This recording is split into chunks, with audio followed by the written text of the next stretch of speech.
my little scenario I use. Tom Brady decides to open up a business creating energy through wind power. He asks his friend, Bill Belichick, to aid in the business. Now, Bill says he wants to be a part of it, but I can only put up some money into the business at this point. Tom takes $75,000 from Bill, and from that time forward, Tom includes Bill in all decision making, letting him know every detail. Despite his attempts to make wind power work, the air goes out of the business.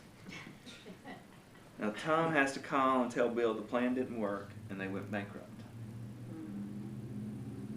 We know what Bill says. Where's my $75,000? Okay. Now, this kind of thing happens a lot. And it's probably as big of a sinker ball to our small businesses as what we run into. The sort of the second scenario that goes along with that is if you have a situation where somebody says, reverse, hey, I'll give you $10,000 to go start your business. Next thing you know, the business triples in sales. The person says, hey, I made $100,000 this year. Thanks for that $10,000. Here's $12,000 back. Your money with interest. Saying, in reverse, wait a second, we're partners. Where's the rest of my, where's my $38,000? That goes along with that 12. What I see a lot of times happening, and what this tends to be is not, as some of it's litigation oriented, a lot of it is just bad feelings, and people just end up closing their businesses and things like that, rather than just litigation. People don't define what money is at the beginning of a business. And the law is dramatically against the business owner in this scenario. Because what the law says is, the definition, and in fact, in first year law school, where I was, the professors made us repeat like kindergartners that a partnership is a joint venture between two or more people for profit. That's all it is. When you read that as a definition, you realize that virtually anything could sound like a partnership. If all you're saying is a joint venture, somebody giving money to somebody else to make a profit is a joint venture.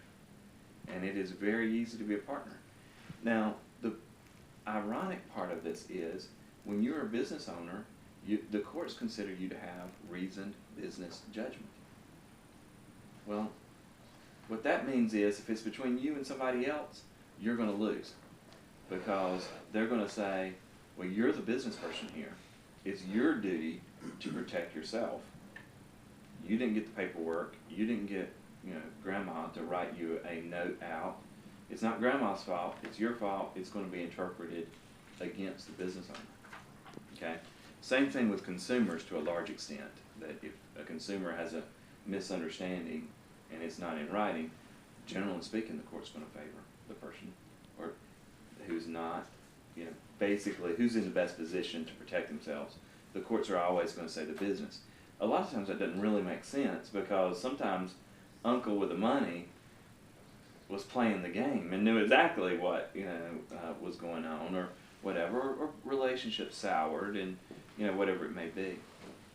Now, and I tell people when I talk about this is, don't interpret this as don't take money. If you're in business, you can tell the people that come through here, say, take money. You need money to run a business. There's no doubt about that.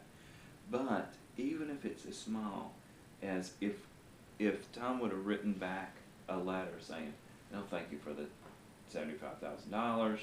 We're now a partnership. Let's make this work. Or something that nature could have resolved that relationship. It does. I would love, as an attorney, you always love to see some more detail and people coming together and signing off on it. But even a letter, even some kind of small documentation can make a difference in terms of what the outcome would be.